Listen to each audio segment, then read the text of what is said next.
Baik, selamat pagi. Hari ini kita akan belajar tentang bagaimana caranya menghitung besar sampel penelitian pada penelitian deskriptif. Jadi, yang harus Anda ketahui dari judul ini adalah yang pertama adalah besar sampel, kemudian penelitian deskriptif, ya, penelitian dan penelitian deskriptif. Jadi ada 3 hal di sini, yaitu besar sampel, penelitian, dan penelitian deskriptif. Nah, kalau di dalam pelaksanaan penelitian, ya, jadi di dalam pelaksanaan penelitian itu ada satu aspek di mana untuk membuktikan hipotesis atau dugaan Anda,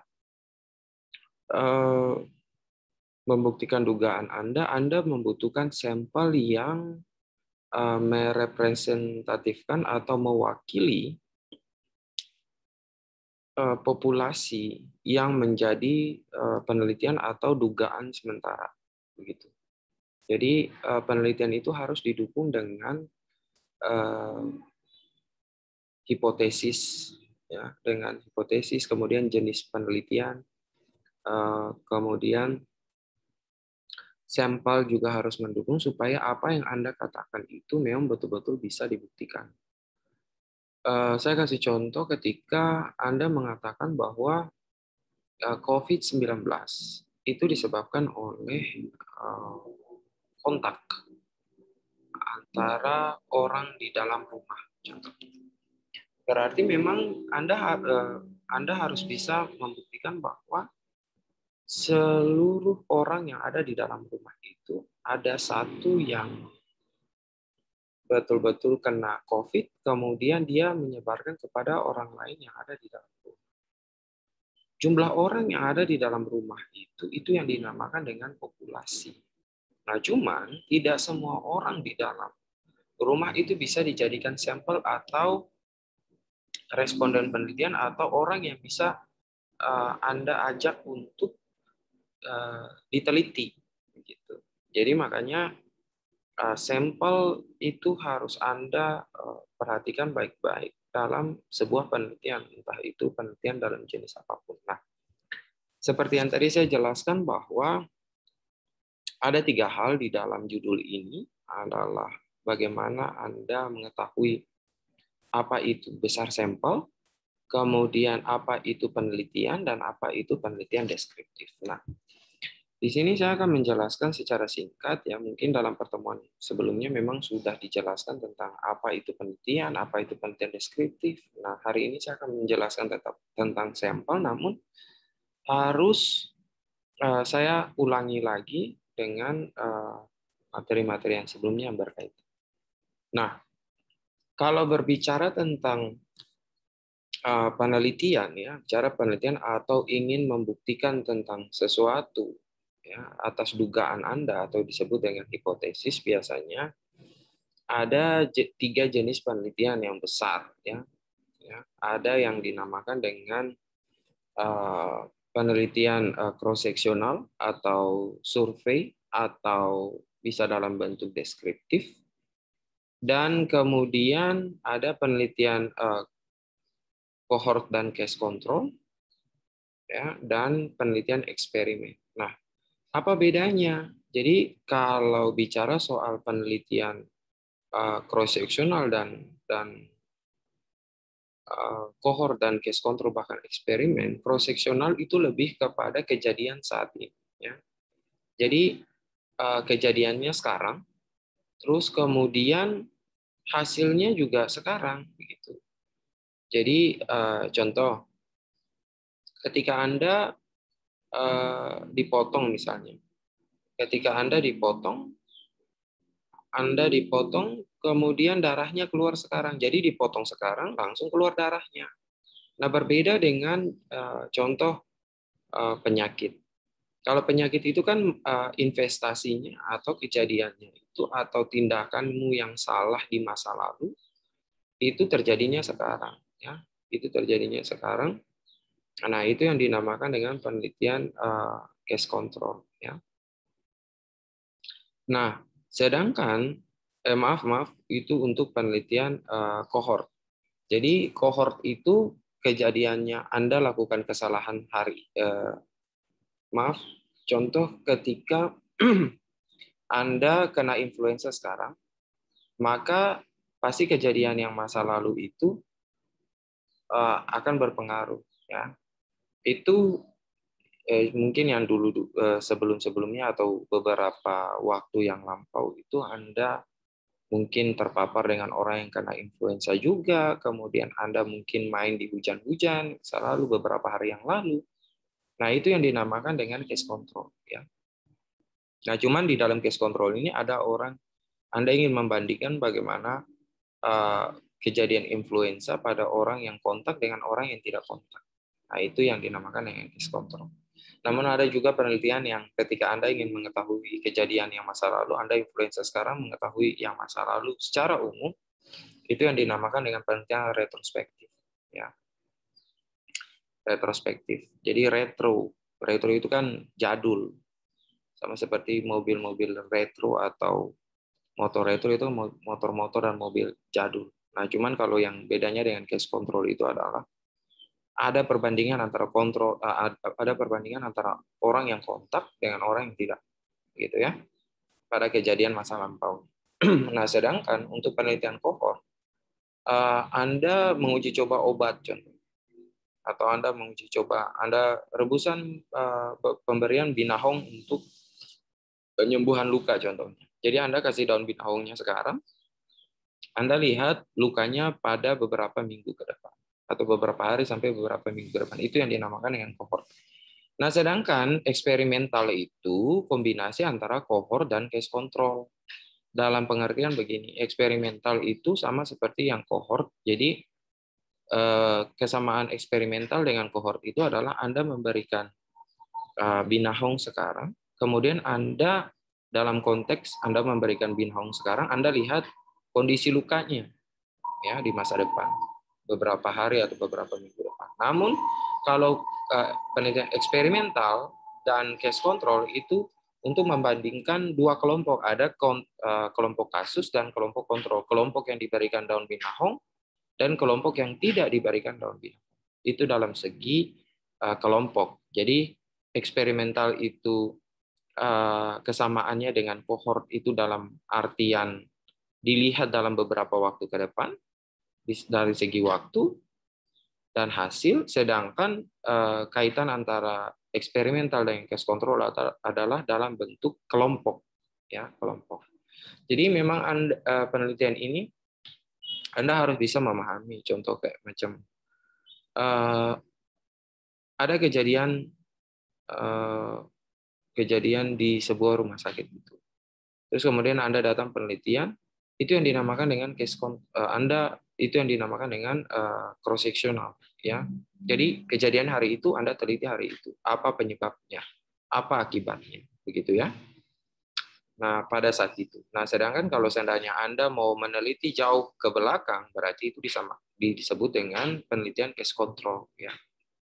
Atau mau lihat secara umum ya namanya retrospektif. Namun kalau seandainya Anda mau melihat dampak atau outcome atau hasil ya kohort, dan ketika Anda di dalam satu kejadian itu Anda ingin menguji coba sebuah teori atau tindakan atau obat, dan Anda mau melihat hasilnya pada masa depan, ya itu dinamakan dengan penelitian kohort, gitu ya. Dan eksperimental kalau Anda ingin membuktikan, maaf. Nah, terus kemudian kalau Anda sudah tahu seperti itu, nah sekarang pertanyaannya adalah bagaimana saya merumuskan sampel. Nah, seperti saya bilang tadi bahwa contoh di dalam satu keluarga, contoh ada 10 orang. Ada kejadian COVID. Anda mau lihat bahwa oh ini terpaparnya dari satu orang. Namun tidak semua orang di dalam rumah itu bisa dijadikan responden penelitian atau orang yang akan diteliti. Tidak semua. Jadi sebenarnya apa sih gunanya sampel itu? Sampel itu sebenarnya gunanya itu untuk memudahkan Anda untuk melaksanakan penelitian. Yang penting bisa mewakili. bisa mewakili populasi, ya, bisa mewakili populasi. Jadi populasi itu sekelompok orang yang banyak, gitu ya. Contoh, Anda ingin meneliti tentang 100 pasien yang ada, di dalam rumah sakit itu, dia punya 100 pasien, ya, 100 pasien contohnya. Namun Anda hanya diberikan waktu sekitar sebulan. Berarti Anda tidak mungkin mengambil semua 100 pasien yang ada di rumah sakit itu menjadi responden penelitian Anda. Bisa asalkan waktu Anda panjang gitu. Dan teknik, kalau Anda mengambil semua namanya total sampling. Jadi 100 orang itu disebut dengan populasi. Populasi. Itu yang disebut dengan populasi 100 orang itu, ya. Nah, terus kan ada 100 orang nih. Terus memangnya Anda mau ambil semua? Kan enggak mungkin. Ya Anda ambil, Pak, saya ambil sampelnya ada 100 orang. Saya mau ambil contoh hanya 20 orang contoh. 20 orang. Iya, enggak bisa semerta-merta seenaknya Anda mengambil 20 orang, tidak bisa. Sekarang pertanyaannya dulu, tingkat kesalahan. Jadi ya sama seperti kita manusia lah, pasti ada membuat kesalahan gitu. Jadi yang bisa ditoleransi. Nah, di dalam penelitian pun juga ada yang namanya tingkat kesalahan yang bisa ditoleransi. Yang bisa ditoleransi ini berapa sih kesalahan yang bisa ditoleransi? Contoh, di dalam penelitian ini biasanya ada yang disebut dengan derajat kemaknaan. Itu ya adalah sebuah penelitian yang bisa ditoleransi kesalahannya, ya.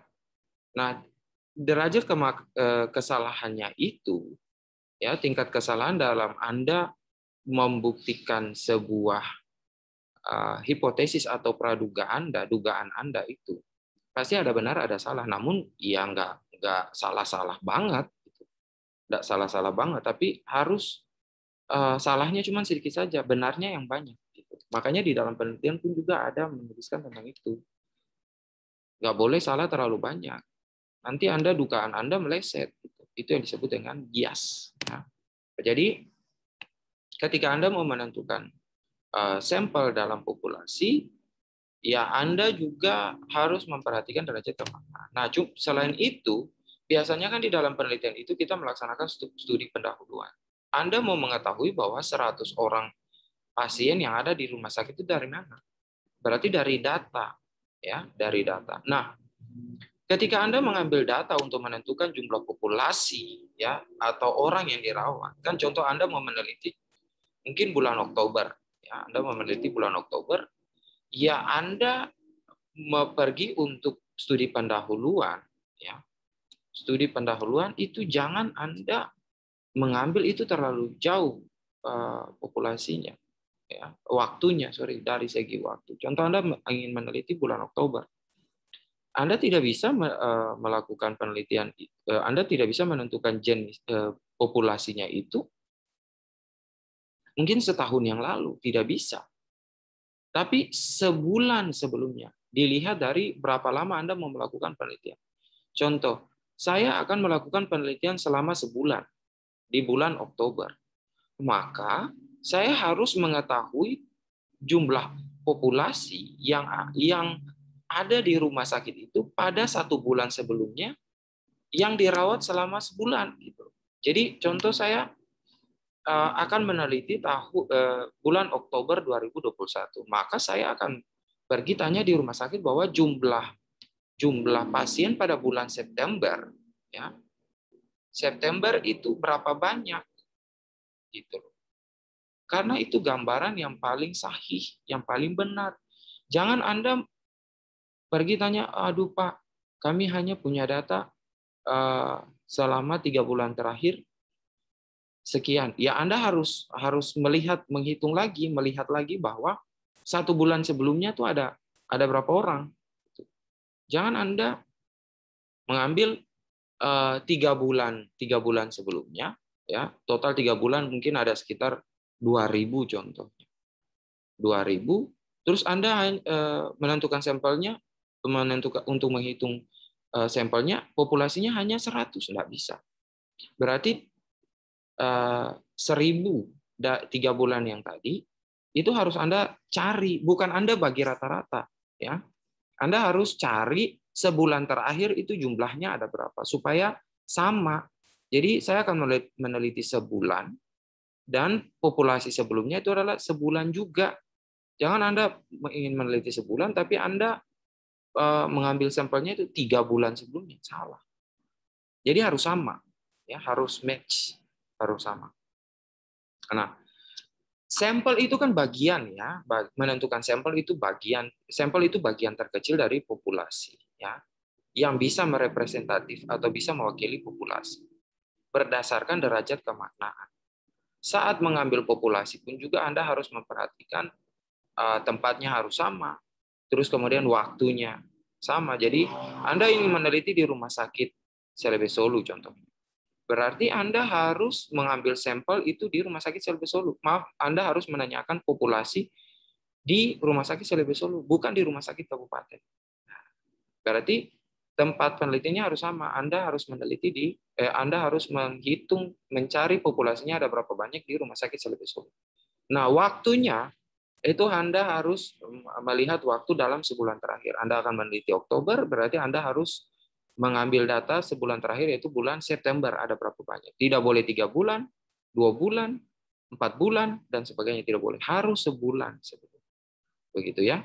Dan Anda tidak boleh rata-rata. Kalau dikasih data 3 bulan, ya cari sebulannya ada berapa. Ya, karena bisa saja di bulan September contoh ada 100. Di bulan Agustus mungkin ada 20 saja. Ya. Terus di bulan Juli mungkin ada 2.000 contoh. Masa Anda ambil semua? Kan tidak. Berarti Anda harus ambil sebulan sebelumnya. Begitu ya. Nah, berbicara tentang derajat kemaknaan, ya, berbicara tentang derajat kemaknaan atau standar error atau tingkat kesalahan, ya, tingkat kesalahan. Saya akan meneliti nih karena ini penelitian deskriptif. Biasanya saya akan meneliti kesalahannya, mungkin kesalahannya itu hanya sekitar 0,05. Karena biasanya penelitiannya banyak melakukannya seperti itu. Namun tidakkah Anda ketahui bahwa jenis tingkat kesalahan itu ada macam-macam. Ada 0,01, ada 0,05, ada 0,10 begitu. Apa sih maksudnya tingkat kesalahan? Jadi yang dinamakan dengan tingkat kesalahan itu artinya bahwa di dalam sampel ini contohnya ada 100 orang. Ya, Anda mengambil sampel itu 100 orang. Sampelnya 100 orang. Berarti kesalahannya tuh kalau Anda mengambil 0,05 artinya bahwa ada 95% yang salah, 95% yang benar dan 5%-nya salah, ya. Artinya bahwa dari 95 orang itu mereka membuktikan bahwa dugaan Anda benar. Dan 5% orang itu membuktikan bahwa dugaan Anda salah. Ya. Begitu. Jadi 5% itu 5% yang bilang bahwa dugaan Anda salah. Namun 95% bilangnya bahwa dugaan Anda benar. Artinya bahwa 95 orang bilang dugaan Anda benar atau hipotesis Anda benar, sedangkan hanya 5 orang yang mengatakan bahwa dugaan Anda salah. Nah, contoh Anda mengambil juga tingkat kesalahan 0,01, artinya bahwa 99% itu benar dugaan Anda, sedangkan hanya 0,01%-nya itu mengatakan bahwa dugaan Anda salah. Artinya bahwa dalam 100 orang sampel yang Anda teliti, 99% orang mengatakan bahwa dugaan Anda benar. Sedangkan 1 orang saja yang mengatakan bahwa dugaan Anda salah. Begitu. Ya.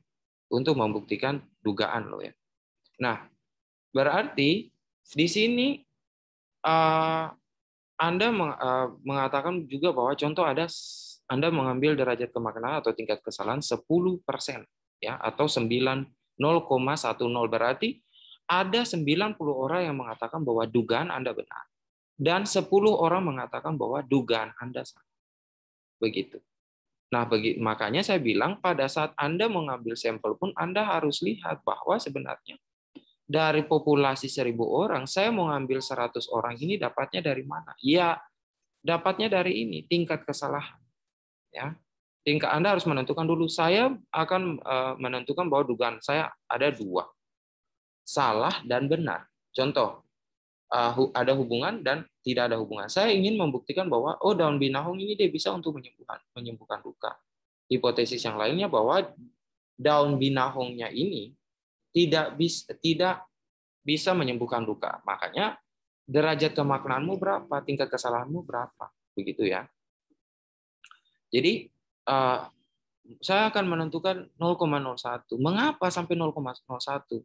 Saya akan menentukan 0,05. Mengapa 0,05? Saya akan menentukan derajat kemaknaannya atau tingkat kesalahannya 0,10 atau 90%. Kenapa Anda menentukan? Memang sekarang itu ada yang mengatakan bahwa ketentuan baku untuk menentukan derajat tingkat kesalahan itu tidak ada begitu. Namun biasanya dalam penelitian sosial, ya penelitian sosial itu survei ya biasanya itu kan punya tingkat sampel yang banyak sekali, ya tingkat yang banyak sekali, bisa lebih dari 30, standarnya 30 sampelnya. Namun ketika Anda menentukan bahwa 30 orang itu kan banyak sekali. Anda mau survei bagi kuesioner dan lain-lain. Bisa saja nanti ada orang yang tidak mengisi gitu ya. Tidak ada yang bisa mengisi. Jadi akhirnya ya sudah Anda ambilnya hanya sedikit saja. Gitu. Nah, makanya saya bilang ke Anda bahwa ketika Anda nanti menentukan derajat kemaknaannya itu dilihat-lihat dulu. Nah, biasanya kalau penelitian sosial atau survei itu mereka menggunakan 95%. Ya, 0,05-nya atau hanya 0,5%-nya saja yang salah. Sedangkan yang 99% untuk penelitian eksata, eksperimen itu biasanya atau pengujian obat, makanan dan lain-lain itu biasanya gunakan hanya 1% yang salah atau 99% benar. Makanya kan Anda kalau lihat di iklan-iklan itu adalah sabun ini, obat ini bisa untuk menentukan bisa ampuh membunuh bakteri 99%. Itu derajat kemaknaan. Artinya bahwa sabun yang mereka gunakan untuk 100 orang itu mampu untuk membunuh bakteri 99%. Artinya 99 orang menunjukkan bahwa bakterinya hilang dari itu. Sedangkan 1%-nya ada gitu tetap bakteri. Ya. Nah, penelitian kalau penelitian deskriptif itu gunakan yang mana? Ya terserah Anda. Anda mau menggunakan semakin derajat kesalahannya sedikit, berarti semakin baik penelitian Anda. Ya, Anda boleh menggunakan 5% kesalahan atau 1% kesalahan, terserah Anda. Ya, yang disarankan itu. Biasanya paling banyak itu 95% derajat kebenarannya atau 5% kesalahannya. Itu yang biasanya digunakan untuk penelitian deskriptif. Nah, ya tapi cuman itu dari segi banyak orang yang pakai. Namun kalau seandainya mau yang baik ya 1% yang bisa digunakan ya.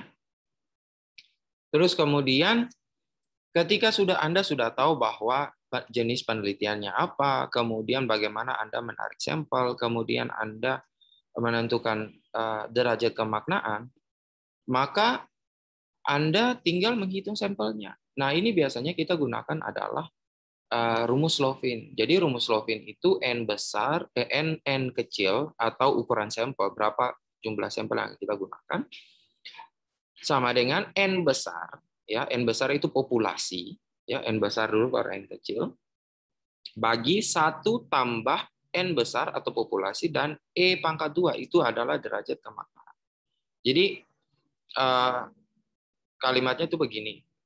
Sampel sama dengan jumlah populasi dibagi 1 tambah jumlah populasi kali derajat kemaknaan. Contoh saya akan menggunakan derajat kemaknaannya itu adalah sekitar 0,05 ya, 0,05. Populasi dalam sebulan terakhir itu mungkin ada sekitar 1.000 orang ya, 1.000 orang. Maka sampel yang saya gunakan adalah 1.000 bagi 1 tambah 1.000 dikali 0,05 pangkat 2.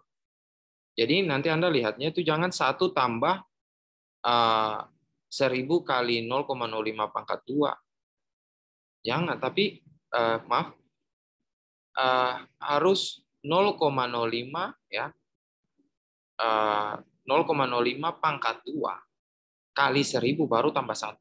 Itu kan hitungan matematikanya begitu. Jadi jumlah populasinya 1.000 contoh bagi 1 tambah hasil dari 0,05 pangkat 2 kali 1.000. Ya, baru nanti tambah 1, baru nanti 1.000 bagi 1 tambah hasil dari 0,0025 biasanya kali 1.000. Begitu ya. Tapi ada juga yang paling gampangannya itu Anda pakai ini, ada yang dinamakan dengan kalkulator statistik. Ini di internet ada. Nah, jadi saya kasih contoh ya. Saya kasih contoh. Kita cari dulu di Google. Ya. Nah, ini ada yang dinamakan dengan kalkulator statistik. Ya. Kalkulator statistik. Ya. Enter, kemudian di sini ada kalkulator statistik. Ya. Nah, di sini Anda akan lihat contoh saya pas sebulan terakhir itu saya akan maaf, sebulan terakhir saya pergi ke rumah sakit Selebe Solo contohnya untuk cek berapa sih jumlah pasien yang ada di sini. Saya dapatkan itu mungkin ada 1.000. Ya. Terus kemudian saya akan menentukan bahwa standar error atau derajat kemaknaan yang akan saya gunakan berapa. Saya akan menggunakan contoh 0,05. 0,05. Maka jumlah sampel yang saya gunakan itu adalah 285,7 atau dibulatkan saja 286 ya. Sampel yang harus saya gunakan. Contoh saya akan menggunakan 99% atau 1 derajat kemaknaan kesalahan. Jadi saya gunakan 0,01 ya. Maka yang saya harus gunakan itu adalah 909 orang yang harus saya jadikan sampel. Itu untuk penelitian deskriptif, ya, cross seksional, seperti itu. Gampang kan? Nah, jadi dunia itu sudah mudah. Jadi Anda bisa untuk menentukan sampel dengan cara yang sangat mudah. Mau manual boleh, mau yang gunakan aplikasi juga boleh. Ya, oke. Saya cukupkan sampai di sini. Jangan lupa kerjakan tugasnya, klik tombol like dan subscribe supaya channel ini bisa dilihat oleh semua orang. Ya, oke. Terima kasih dan selamat pagi.